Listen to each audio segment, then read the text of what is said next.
Hey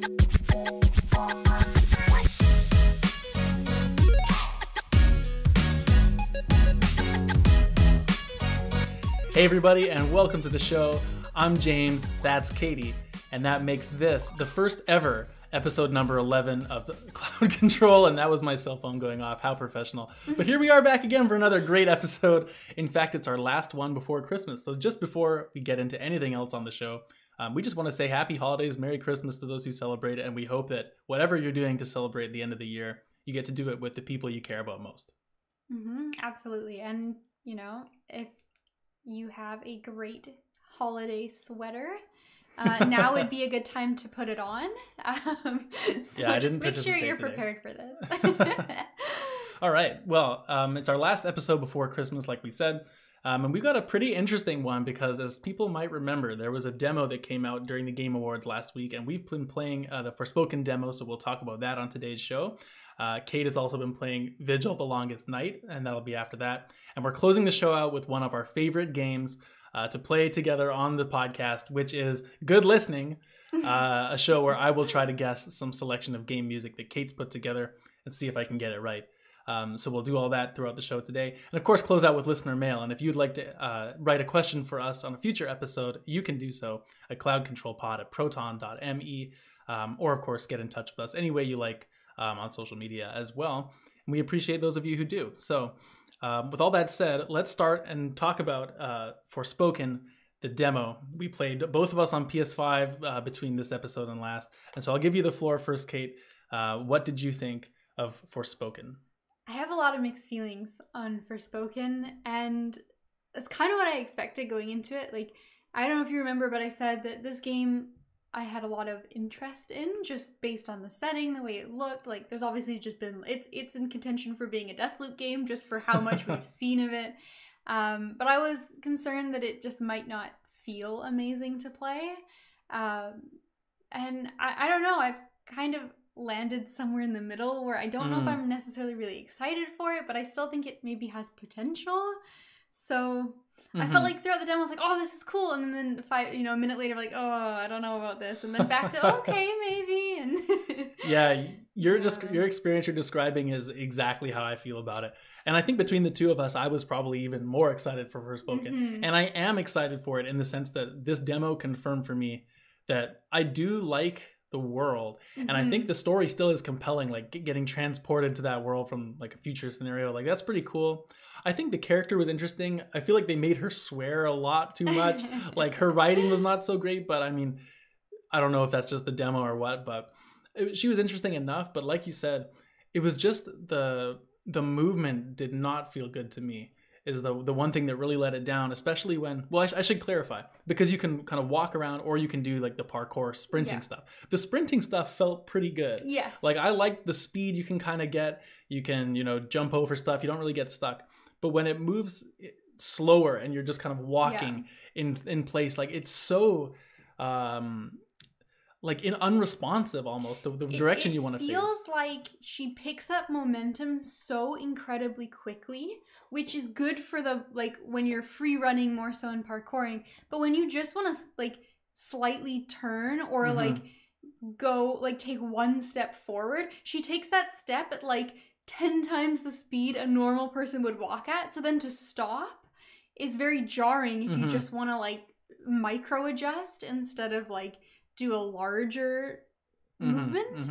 And I had the exact same problem. And so I guess maybe we'll talk kind of like world and movement, then we can do combat, and then, like, whatever extra stuff. But my biggest problem I have with this thing is, like, and it's not a huge issue, I guess, but I just thought it was so weird. There's so many things to collect in this game. Like, it seems like crafting is going to be a big part of it, which is fine. Like, that makes sense in an open world. But it just seems like so at odds with how fast they want you to be moving at all times. Like, you're just running and parkouring, and then it's like, oh, there's a chest, there's flowers to pick up, there's, this item on a wagon. And it feels so jarring to have to stop to pick stuff up. But then, you don't necessarily just want to, like, run past everything because these items seem like maybe they're important. And so it was like a weird, I don't really see, like, how like those things don't just they're in merge well, contrast, right? Yeah. Yeah. It's interesting because I wonder, that's kind of what I felt too, like especially with not so much with the chests and like the bigger things you'd want to collect, but I'd constantly be running and past like the flowers or like these little menial sort of like, what are you gonna make, like a potion with them or something. Like I really didn't end up stopping.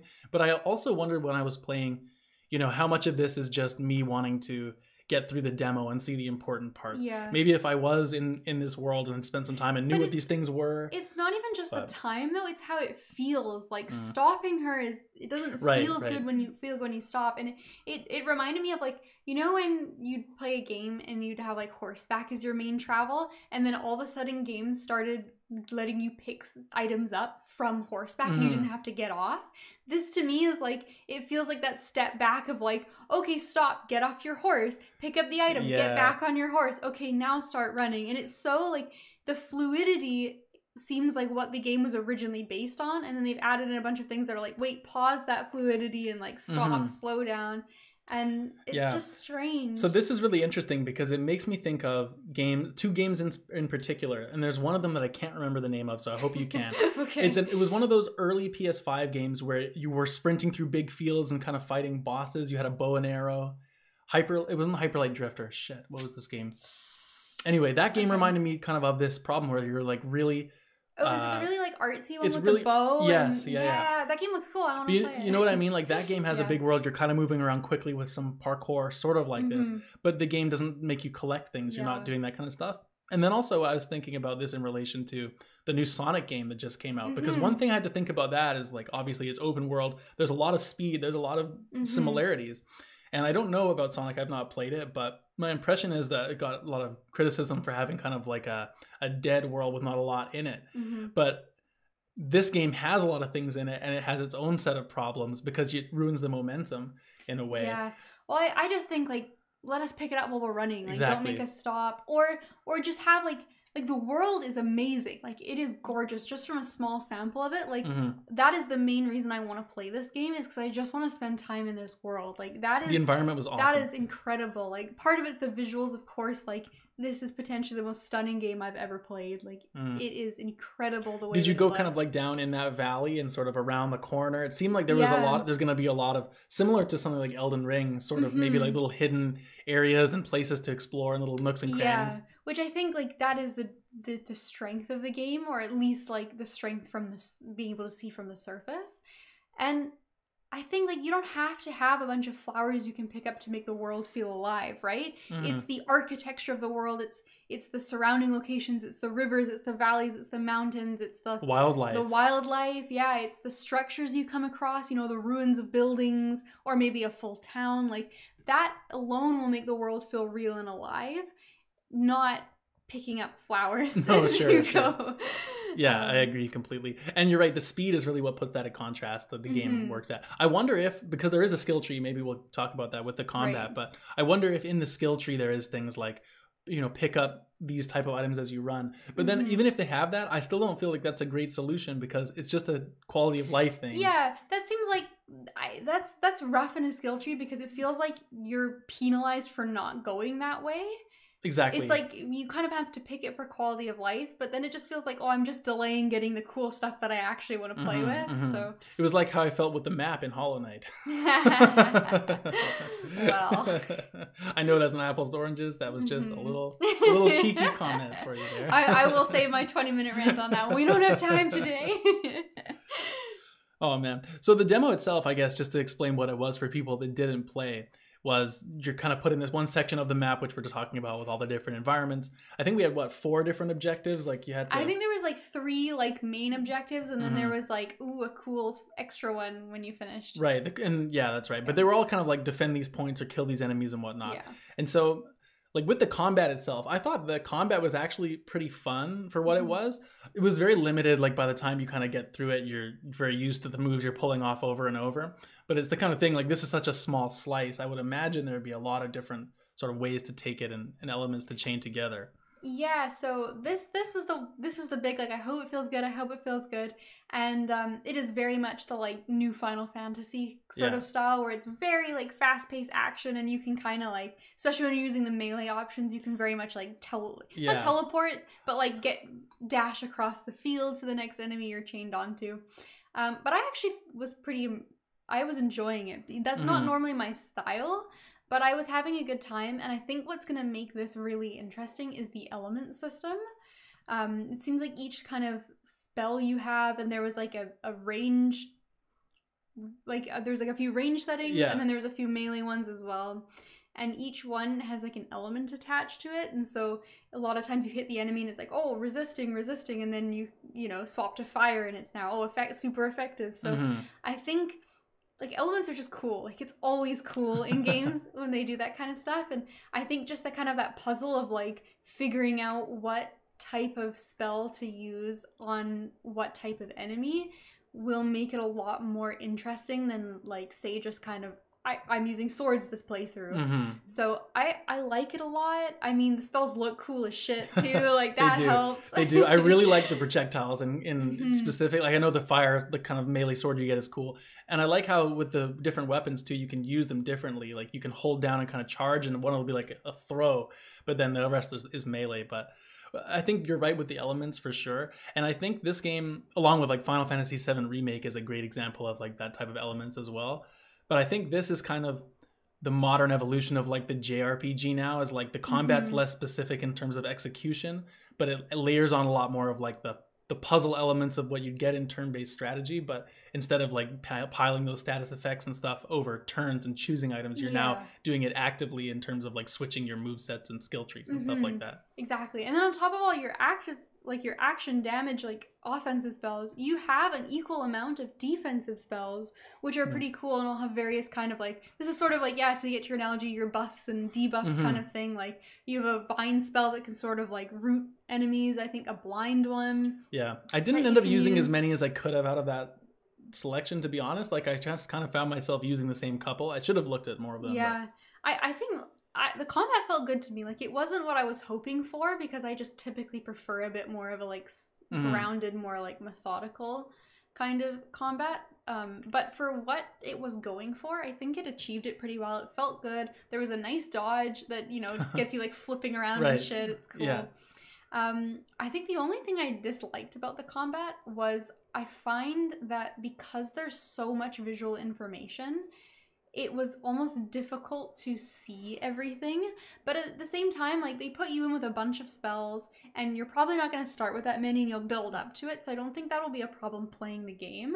But I found like I was having trouble keeping track of like the cooldown on my support spell. Like I just sort of would press it like, hey, it's not ready, I'll just try it again later. I wasn't really sure how I was supposed to track that. And then also I found it kind of tough to tell like which enemy I was like locked on to, or if I was like specifically locked on with using the lock on, or if it was just like you kind of get like a cursor like that on auto them. It sort of auto like aims a little bit, especially when you're using the range, or if you're using a melee, like it'll kind of just snap to whatever's the closest. But then there is an actual lock on that lets you specifically target swap, and they looked kind of similar.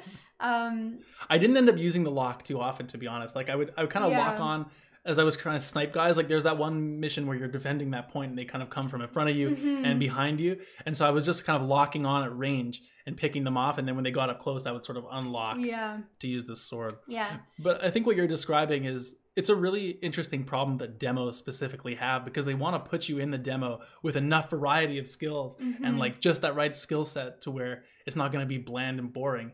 But then obviously you're going to have that problem where you feel a bit overwhelmed in terms of like, how does it all fit together? What does this meter do? How does this cooldown work?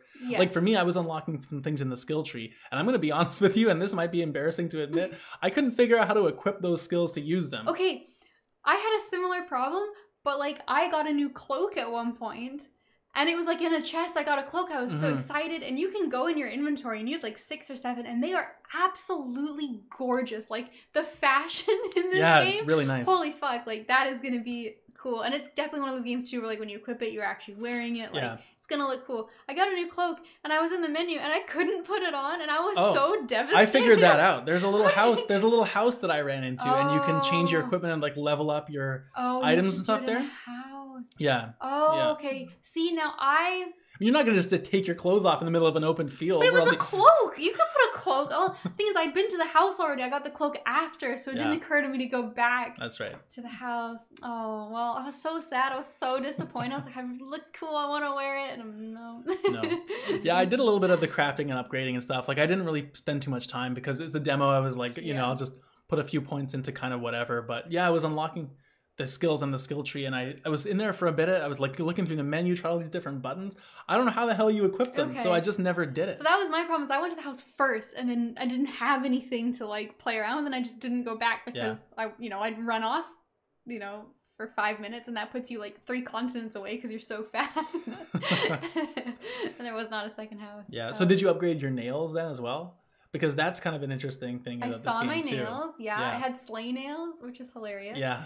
Because the nails are kind of like the boons. I guess they're like boons or relics, I guess, like little upgrades for your character. But instead of just being like an amulet or a charm or a bracelet or whatever, you actually have like her nails show up in the menu and you can like paint them differently. It's really interesting. I love the aesthetic. It's just such a cool way to differentiate it, right? Because every other game is just going to be like a menu or going to show your character and then you can like put the different things in the little accessory slots and all that. But I like that they have a little bit different flair and like something unique about the game, right? You talk about your nails, like you talk about badges and whatever game is more iconic. Exactly, yeah. And it kind of personalizes her a little bit too. Yeah. Like she's, a person, like a girl from New York that isn't suddenly in this fantasy world, and so like. And she's from New York because she swears a lot. Oh my god. Okay, so maybe we'll talk characters now. And this is the part where I am most concerned about the game. Is like it started off and it was so incredibly cheesy. It was like, oh, she's a cat lover and she's from New York, and it was like those are the 2 traits she's got. Like, wow, she sounds exciting. And there's something with having like an everyman or like like just sort of I like the fish out of water aspect of like a very average everyday person suddenly in like crazy fantasy situation. But it was just like the most boring thing that you could have started out with. Yeah.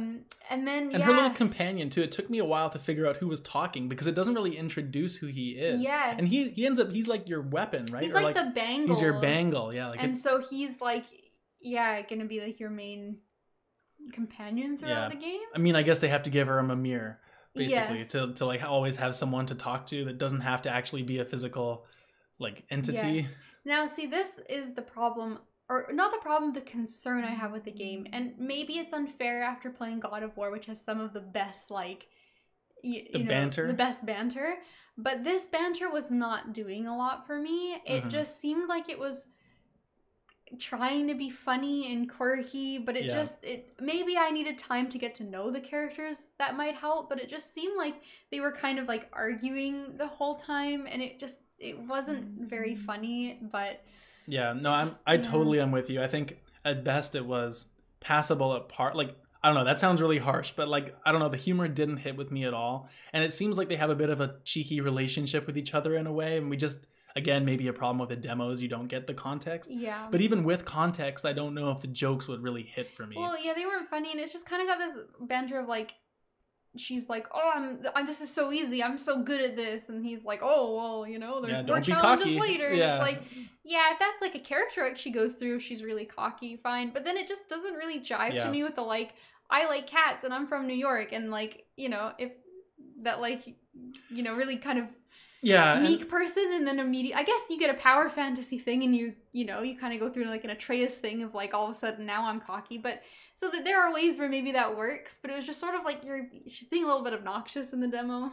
I agree. And again, like I think it might be interesting too because, well, interesting in the sense that obviously the start of the game is going to be she's going to be in the real world and then get sent here. So I mean, what does it look like from her being sent there to becoming this cocky person we see in the demo? Exactly. You know, what's going to happen to her? I hope that that's not how she is right from the start, or that's going to really, really be jarring. Exactly. Like, that could be an interesting arc. Like, it's hard to judge it just based on a demo, but there is that concern of, like, is that just her personality in general? And it's not a very, like, pleasant person to spend a lot of time with. For me, I feel like my ultimate feeling on the narrative and, like, the story is that I'm concerned for the characters in the sense of, like, their dialogue and whatnot, but I'm still very much interested in the world and, like, the larger trappings of, like, the environment and what's going on. Yeah, agreed. And so agreed. There was some very good character design. Like, that boss on the bridge is a really cool boss. I like a lot of the creatures. Like, they're kind of twists on pre-existing animals. So, like, there's those, like, crocodiles you fight, but they're, like, fantasy those things versions. were tough, actually. Yeah, they were really cool. So I agree. I think the world is neat, but I don't know if the rest is gonna, like, elevate it too much. Like, I think this is definitely the kind of game where, like, I could buy it and have fun for, you know, 8 hours just being in the world and, like, the way it feels. But then, like, the other stuff was gonna determine, do I, you know, get really invested in this game, or do I just enjoy the really pretty cool world for a little bit and then lose motivation? Yeah, I think I'm with that too. Like, I'm still interested to play it. I feel like I'm just a little bit less prioritizing of it after playing this demo. Like, it's not so far, like, before it was really burning on top of my list, you know, and I feel like it might have been in a tough spot anyway, because I'm definitely playing Final Fantasy 16 this year, and do I really want to play that and this in the same year? They're both, you know, multi-hour long RPGs, but I think that's like a double kind of nail in the coffin as far as playing it right away.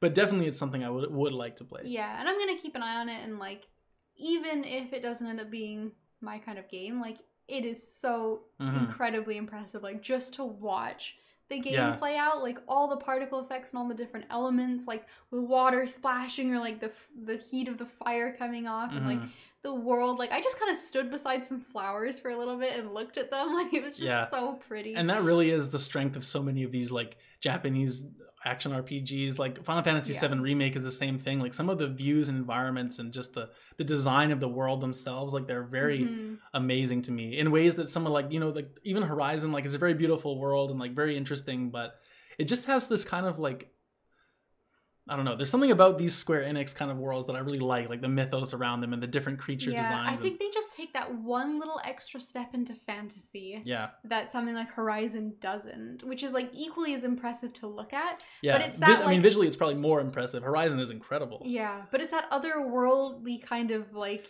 yeah, and the mysticism and, like, and I love the fusion. I know Horizon's probably a bad example for this, but in general, there's less, like, fantasy. You're right, and, like, the fusion of, like, that kind of magica kind of tech, like, you know, like, you can even see in the Forespoken, the picture right now. There's kind of that dust coming off the character. And, like, what is that? God. It's like her aura. The particle effects on everything in this game, and it ran flawlessly. Like, I did not have a single second where it wasn't, like, that's perfectly running.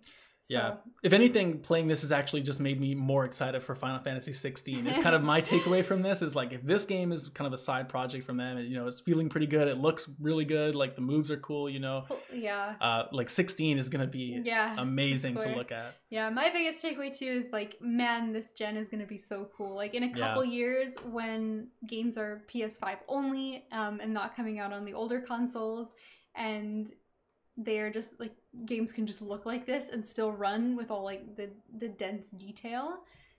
Like, we're in for a special treat. We're in for a special treat. Yeah. All right. Well, speaking of a special treat, let's go to our next topic here, which is a game you just finished. And I'm really interested to hear about Vigil, because you've described it to me very generally as you were craving some Bloodborne, but you needed something different, so you played Vigil. And as we all know, listening to this podcast, Bloodborne is easily my favorite From game, and so should I play Vigil? Look, Bloodborne is the best game ever made. So if you can play a game that makes you think of the best game ever made, that's a good sign. Yeah, Vigil's great. I had a really good time with it. It is very much your, like, 2D Souls-like action kind of game. So it's like in the vein of Salt and Sanctuary. It's totally a Salt and Sanctuary style game. And it is, I would say maybe it took me, like, 14 hours to beat. It's not super long. Oh, nice. Okay. I like the sound of that, to be honest. It's relatively short, and it is very much, like, tons of the game is optional. there's very few things you actually have to do to beat it. But this game kept surprising me. It almost like Elden Ringed me in a way of like, I kept thinking like, okay, I've got to be like at kind of the end of the map. And I was like, oh, there's more. Like, oh, there's this way to go. Like, I think one of the best things this game does is like atmosphere and the way the map kind of loops in, because it's 2D, right? So you've got a lot less options than something like a 3D game where you can have all these like secret little areas and things. But you're constantly like, oh, I think I can maybe get to that ledge, or like, oh, I've gotten to an area that I thought was going to be the end of this like mine that I was in, and now like I've come out in a forest, I can go 6 different directions, and like you know, you're almost overwhelmed with like, okay, I need to remember to go back this way later because I've gone you know, in a direction that I thought was just going to be a little bit, but it's just continued on to 6 different locations, but I didn't finish off with where I was before. And so so the completionist portion of your brain is really like, okay, lots to uncover. So it's just a question then, are any of these areas locked off like in a Metroidvania style way with different items? There is a light Metroidvania kind of element, because that's the stuff that I love about these games. There is light Metroidvania to it. There's just a few things you unlock, like you unlock an air dash. You unlock, I think, like a double jump and then an air dash. Similar to like Monster Sanctuary then, basically, like the way you use a little... You get like the abilities later on. And there's a couple spells that you cannot get through certain things without the spell to break a barrier or to like push a block. So I think there's maybe 4 things that help you with traversal. My biggest complaint with this game is I wish there were map markers that let you place, because it does show you with some, like it shows you when it's a spell that you need, like the doors will be locked. It'll show you when you come across a locked door. Like the map is good for that. But there were so many times where it was like, I can't make that jump. You need to mark this down. I want to mark that down, and it wasn't there. So I did probably miss a few things because of that, because I just didn't want to like go through every area. The map is surprisingly big. So did you 100% this then? Or I did not 100% it. There's just so many things. Like there's so many weapons to find. Like there's so much equipment you can get.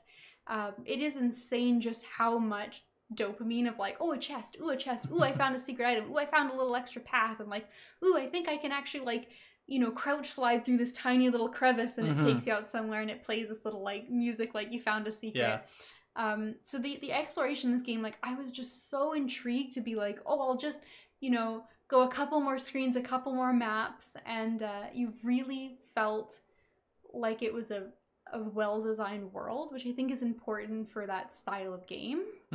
You want to be made to feel like you're very intelligent to find these hidden areas, even if it's not really the most hidden thing in the world, but you feel like a smart person every time. I constantly felt like I was uncovering a lot of secrets, and then there felt like a lot of bonus to the secrets, because there were a lot of like side quests to take on, but instead of a side quest of like, oh, you know, please take this present to this person, like, or like, oh, you know, go kill 12 snails. It was very much like you've come across some very mysterious thing, try to find it, and then so you'd constantly, like, sometimes you'd find the item and be like, I found a mysterious statue, like what the hell is this for? And then later on I'd find out what it was for. And so it has a little quest log that sort of keeps notes just so you remember the things you've come into, which I really appreciated. But there was so many times where I was like, I have no idea what I'm supposed to do with this. And then later on, like, oh, okay, I've like put that piece together. So I really liked that kind of style as well, of like, instead of it being extra things that you feel like you have to pause the game to go do, the side quests were very much like just rewards for exploring, which was the main reason I wanted to keep playing the game. And so it enhanced and just kept encouraging the best part of the game to begin with. Right. It's really synergizing in its mechanic. Yeah, that's very cool. Exactly. So it was simple, but it worked really well. So there's a bit of platforming. Combat is obviously a big thing in this game. So what's the combat platforming split? I would say it's probably I would say slight exploration is the best thing I got out of this. Combat being a very close second, and then platforming being quite minimal. Like it was the holy trinity of Metroidvanias. You should definitely start using that comparison. Exactly. It's low on platforming. Okay. Like I would say it's not even like, if a Hollow Knight is explore and combat with some platforming. This was even lower than Hollow Knight on platforming. Okay. Your movement is not a huge focus. See, this is what I didn't want to hear, because I would always go for the platforming. I love the platforming. In fact, I was just gonna say, I've been thinking about. I've had Ori sitting on my Xbox for a while, the new one, and I've been kind of thinking of booting that up pretty soon. Yeah. But I could have been convinced to play this instead. It is not going to scratch a platform itch. Like, you don't feel bad movement wise, but you're not very agile. But that's fine. That's just not what the game's going for. The air dash felt amazing when I finally got it, and I wish I'd rushed it earlier. But it's not the huge focus. But the combat is good. It's very like 2D kind of like, dodge through the enemy when they do a wind up for an attack and hit them from behind a few times. They turn around to hit you again, roll back through them. It's very much the 2D Souls, like that is the staple. And I'm there for that kind of thing too. Like I'm definitely still interested in hearing you. The more you talk about these style of games to me, I'm like, okay, I'm definitely gonna play one of these and just see what I feel. Yeah, it is fun. I would say this is a really good one to get into. Like it has some interesting enemy design. There's some unique bosses. The first boss is actually hard. Like, I got it, I was like, this game's fucking hard. And then the first boss is the hardest thing you do all game. That's too bad. So that's fine. No, there's some challenging, like, optional bosses later. But it's pretty good. What I would say is I think the weapons are all very unique. Was something I was not necessarily expecting. But it felt good. Like, you get a skill tree. There's 4 types of weapons. There's axes, swords, dual wield daggers, and a bow. And so you used the bow, or did you use the daggers? So I actually used the sword. Shocked. Because the sword has a parry. Oh, I see. Okay. The sword has a parry. The caveat is the sword parry. The sword blocks. It has a block, which I never did. But you unlock on the skill tree that if you press a button while you're blocking, it turns into a parry. So I see. It was always these buttons at the same time, parry, or I'm like anticipating it. So I use the sword. I also use the bow quite a bit though, because having a range option felt good, and the bow is actually really cool. Like, you can start doing some like big flips. Like, there's kind of a light and a heavy, which is pretty standard for each one. But the skill trees kind of give you like different moves almost that you can add in. Like, it starts out, you don't really have much of a way of like air combat, for example, but throughout the skill tree I ended up getting like, if I jump I could do a big heavy slam that went down, or like I could do a like 3-hit combo in the air after a little while. Very interesting. So that was cool. And then there's a skill tree as well for like just passive stuff of like, health regen. Yeah, more health. Health potions are better, like more stamina, that kind of stuff.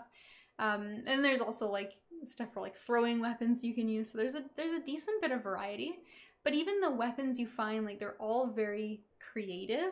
Like, I kept finding stuff from other trees. Like, I haven't specced into axes at all. Like, I'm not going to use this. But they were just so creative and so cool. Like, I would just like, you wish you could just see what they were. Yeah. And then you'd get to like, some weapons would have like a special move, and you almost had like a fighting game input to put it in. Oh dear. And really simple.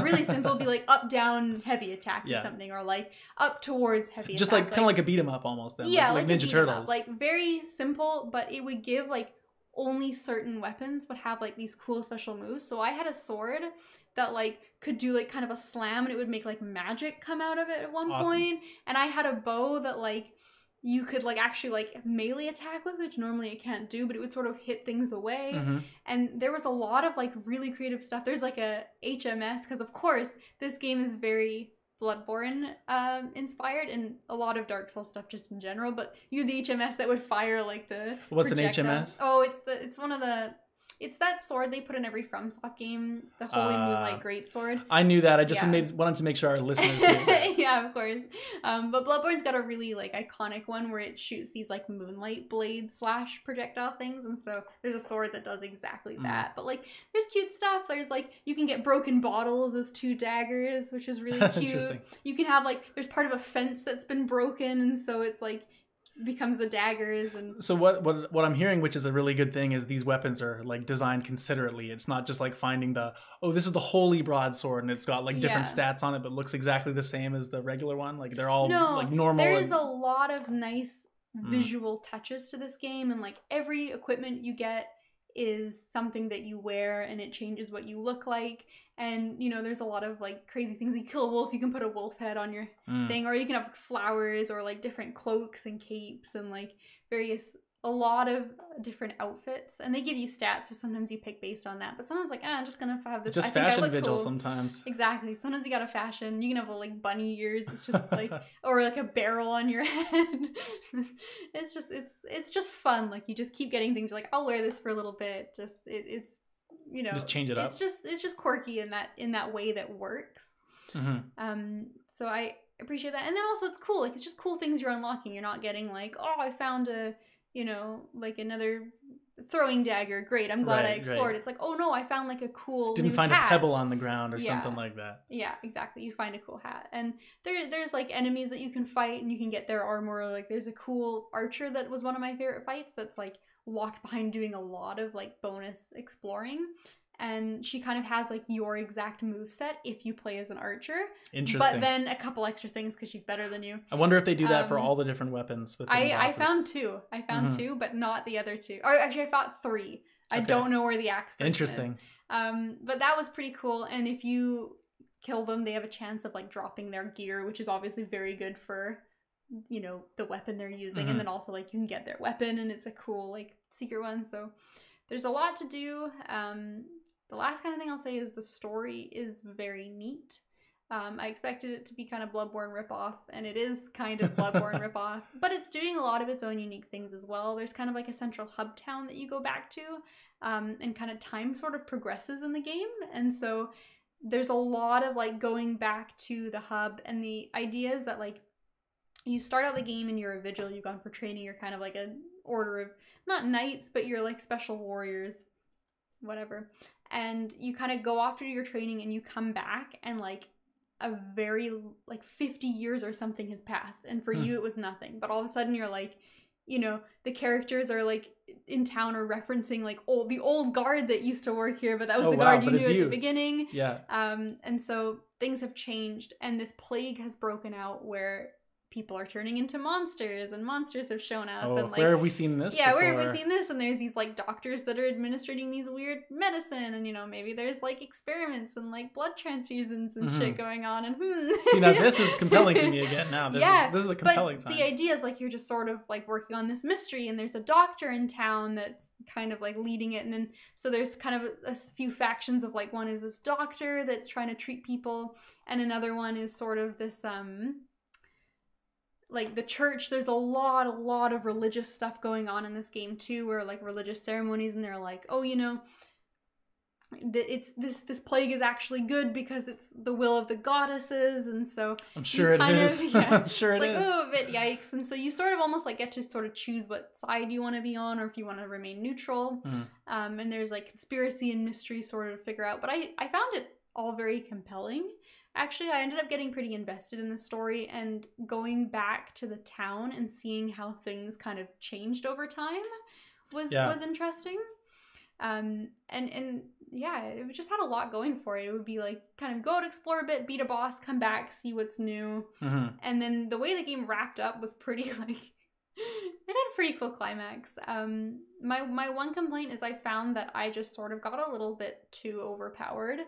As I went on. Like the bosses were tough and cool for the first half, and in the second half had some fun optional fights, but by the time I got to the final like 3 bosses you fight in the story, I was just like slaughtering demolishing them. Like one of them I genuinely couldn't even tell you what they do, because I just sat there and sliced it, and then it was like, oh, it's dead. But so is that a symptom, do you think, of his like not balanced really well, or do you think you just did a lot of exploring and kind of I just think, yeah, I feel like if you don't do all the extra exploring, maybe it's like a good balance. But the problem is that if the exploration is such a core part of the game, you should kind of anticipate that people are going to be exploring. And I kind of ran out of things in the skill trees I cared about, so I'd level and just be like, oh, I'm going to throw points into axes now. I'm never going to use one. It doesn't matter. So I think they didn't necessarily like think it through in terms of balancing as well as it could have been. And the other thing too is like the ways to go are pretty open. All of the areas felt about the same kind of difficulty, aside from a few ones at the end that were a step up. So there were times where the mid game kind of felt like some areas were really tough, but it didn't matter where I go. Like it was just tough starting out. and then you're kind of just like running through enemies and like you just kill them before they even attack. So it was fine because the game was short enough that it didn't really become a problem, but I definitely think that this kind of game, like, it didn't have that aspect, which is a shame because it would have been nice to kind of keep the challenge, whereas in the end I just felt like I steamrolled through it. Interesting. It seems like an interesting take on this kind of game, at least in sort of the variation, because I feel like a lot of the time you never have that steamrolling kind of power fantasy thing in these games, so maybe it's interesting that they included something like that. You get a power fantasy. The parry was also like just so busted. Like the timing window was very generous, so one of the bosses at the end, it's like I just parried it. Like it's just like, yeah, stand here, okay, that's a lot, it's like half your health, come walk at me again. But yeah, I really enjoyed it. I would recommend it, especially if you're a Bloodborne fan, but if not, it's just a fun shorter game to get through. And was this free on Epic or no, I just had it on Steam like from a while back, but I can't imagine it's more than like $50. It's one of those kind of titles. Yeah, the last thing I will say is the music is awesome. It's kind of atmospheric and quiet most of the time, but when you get into the middle of a zone, and I don't know what the trigger is for this, it seemed a little unpredictable, but sometimes you just be in the middle of fighting your way through a few zones, and then all of a sudden the music would kick in, and it was just this like really cool action music, and you'd be like so pumped. And sometimes it would happen when you were fighting a bunch of guys, and sometimes it would happen when you're like, oh, I was just backtracking to go to the shop. So it was kind of seemed jarring random, a little bit. But when it picks up, you're like, yeah, like fuck yeah, it's almost like a little bit like, it's not metal, but it's kind of got a bit of like a rock theme to it. It was really good. Cool. Well, that's Vigil, everybody. And speaking of good music, it's time to get to the final segment we have prepared today, which is, of course, our favorite game show, Good Listening. For those of you who have never joined us for this game before, this is how it's going to work. Today, Kate is the music producer, I guess. So Kate has selected music from 5 games that I have played before. And she's going to pick random music from those games, and we're going to do a little quiz and see how many of them I can identify the game.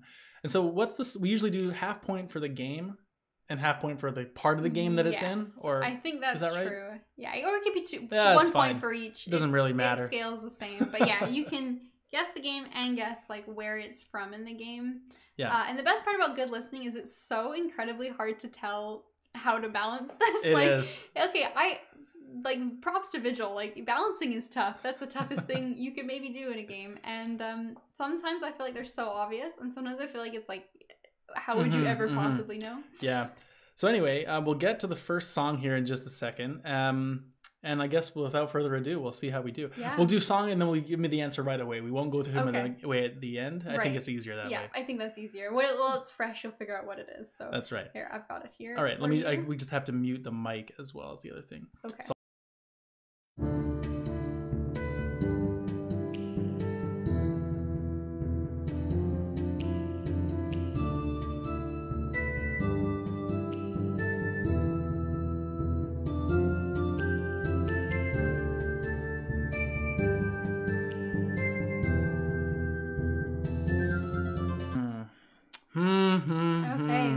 your first.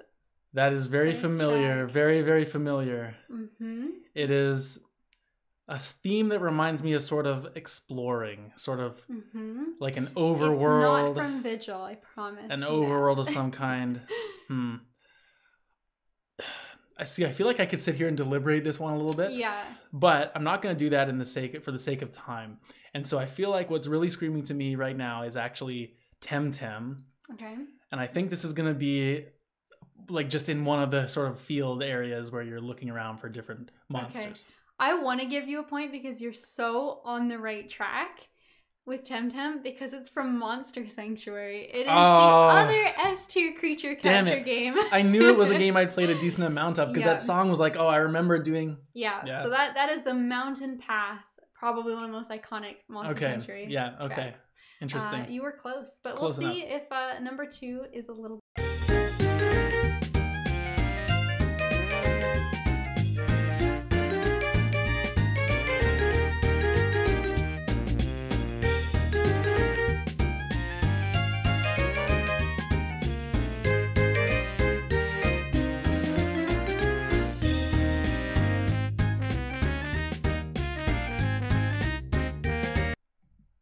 Jesus Okay, Christ. So that was a fun one. What the hell is that? I don't think I've ever played this before. This one might be tough. This one was maybe mean, but it's going to be like so iconic when you know it. But I mean, I would never have got this one. I have no idea where to start. It seems like you're at a carnival or like there's like a sort of event going on and there's some kind of music. It seems like you're almost in a menu and like selecting some multiplayer options or something like that. Like you're warm. Oh. I will give you. You are warm on this one. And it's not like it's a very Nintendo kind of Mario-ish kind of vibe to me. It's definitely not like WarioWare. I mean, I guess that's Nintendo, but you know what I mean? Mm-hmm. But that's anti-Mario. Yeah, so. yeah. I think that I'm going to go with like Mario Party or something like that. Oh my god. I'm going to say it's it's like Mario Party. Which one's it going to be? I'll say it's Mario Party 2 because I think that's the one we're going to play when we have our Mario Party night. So I'll say you went with that in anticipation. I'm going to give you half a point for this because you've done the same thing of deducing it correctly and then getting the wrong answer. So this was inspired by our upcoming Nintendo N64 night. And is it Pokemon Stadium? It is Pokemon Stadium. It is the mini game. The mini game music from Pokemon Stadium 2. Because we're excited about playing that. And it's Nintendo, grab your friends. It's a menu. I would never have gotten that, I don't think. You almost logicked it out. Yeah. You were so close. Okay. I got that theme music down, you know. They're interchangeable, you know. That could be Mario Party. It's not. It is not. It's the Mario Party version of Pokemon. Here we go. All right, give me song number 3. Number 3 is, I think, the one that is going to be the easiest. So don't let that stress you out.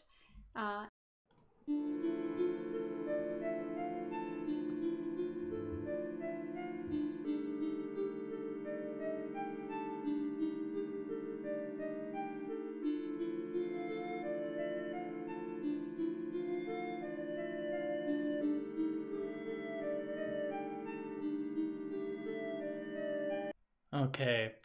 This is from one. Oh, I don't know. This is from a JRPG. It's from either Dragon Quest or Final Fantasy. And I don't know. I think it's going to be Dragon Quest. I think it's Dragon Quest 11. You just gave it away that I'm wrong. I'm going to say that it's like in some kind of pirate's cave in Dragon Quest 11. Okay, you have totally lost the streak you've been on. Okay. This is from Inscription. Oh, no.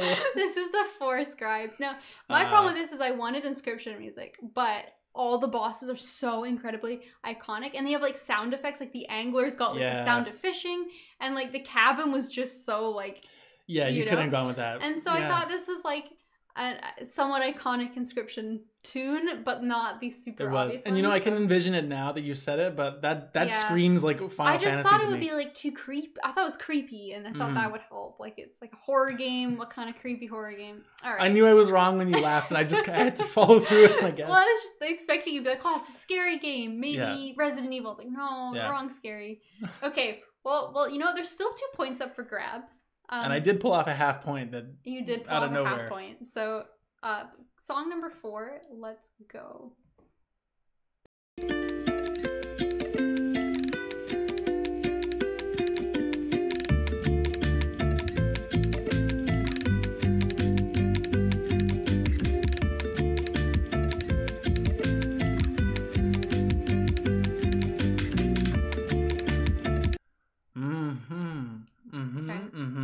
This one. A little mariachi. A little mariachi. Little sunlight. Little sunlight.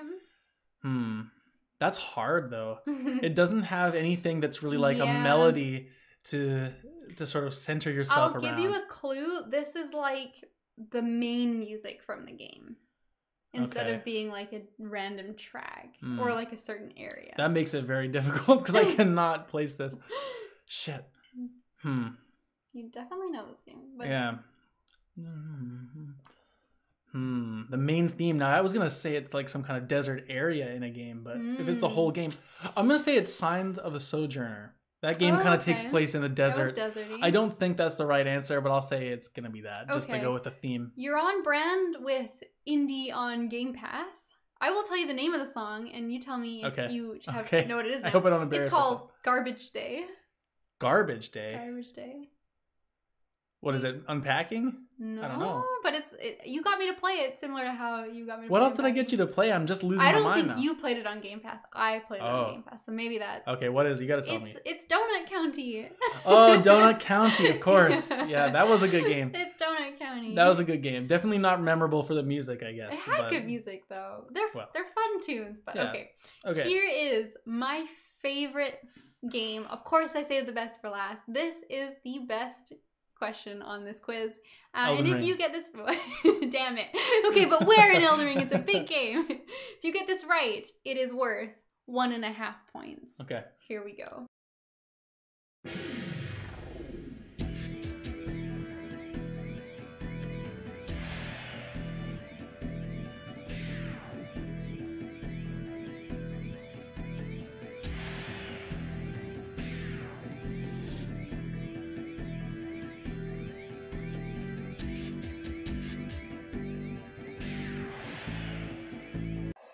What is that space sound effect? The hell is that space sound effect that's going on there? It's so weird. I have no idea. Oh, you will so know it when you know what it is, though. And that's how this game works, right? The second you know what it is, you're like, of course. Yeah, I have no idea.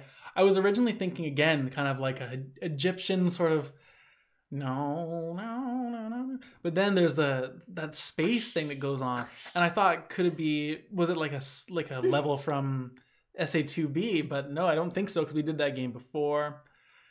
Jesus. No. Is there a game I can think of that kind of has that sort of vibe? I could play you a slightly varied version of this. Okay. I've got a lot of different tracks about it. I'll take a bonus track. Why not? All right. Give me 1 second and I will bonus track you in for the same kind of setting. Okay. From this Okay. game.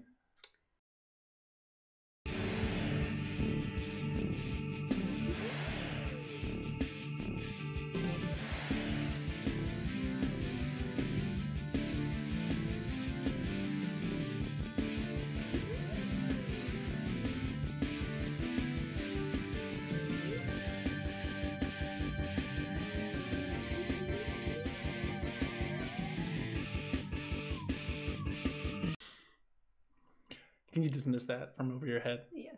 Does Okay. that help you any? That helped me a lot. And what I will say about that track is I was just as confused all the way through. Mm-hmm. But that last little bit, there's like a little organ set of notes that plays at the end. And I think this is Paper Mario. And I'm going to say, because in the second game, there's that like space kind of... That's the tough part, isn't it? I think it's going to be... You do go to space at the end of the second game, right? There are the X-Nauts. The X-Nauts. I'm going to say it's during like some type of X-Naut environment in Paper Mario 2. Now, is that your final answer? Yeah, it's going to have to be. Now, okay, here's a new bonus quiz question for you. If I was going to put a Paper Mario area in the game, which area would I select? Oh, it would be the train, the murder mystery train. It could be. That's a 50-50. That's one correct answer. What is the second correct answer? I don't know. I'm struggling to think of locations from that game. Is it the tree with the little fuzzies? Keep thinking. No? What is the best Paper Rogueport? Mario area? Oh, the Rogueport music I considered, but it is so easy. Yeah. You would have gotten it in seconds. I don't know if I'm... Oh, the Glitz Pit. It's the Glitz Pit, of course. Awesome. So what led you astray is those space noises are actually the crowd cheering. Oh. They're like, wah! So the first one is just the generic Glitz Pit music, and the second one was the music of fighting the Rock Hawk. Yeah, okay. That second one definitely put me on the track of like JRPG fight music, and then that last little bit of Mario was like, that was it. That was a great final question. The Paper Mario the Thousand-Year Door, the Glitz Pit. Amazing. That was a good quiz. I really enjoyed that. So that ends me with how many points? That ends you with, I think, 1.5 points, because you got Paper Mario but not the right area, and then you got half a point for being so incredibly close with Pokemon Stadium. Overall, pretty good. Overall, for how this quiz goes sometimes, you didn't get shut out. You had some really rough, good listening. So. It's not easy. Oh, man. Well, if you participated along with us and you beat my score, we'd love to hear how you did. And like we said at the top of the show, you can get in touch with us at CloudControlPod on all the social media sites, and also CloudControlPod@proton.me if you prefer to go the email route. And just like we had a listener mail today to close out the show from our good friend and listener of the show, Jonah. So what's the question today? Well, it would be great if we had the question up, wouldn't it? Oh, it would be great. Usually we're separate.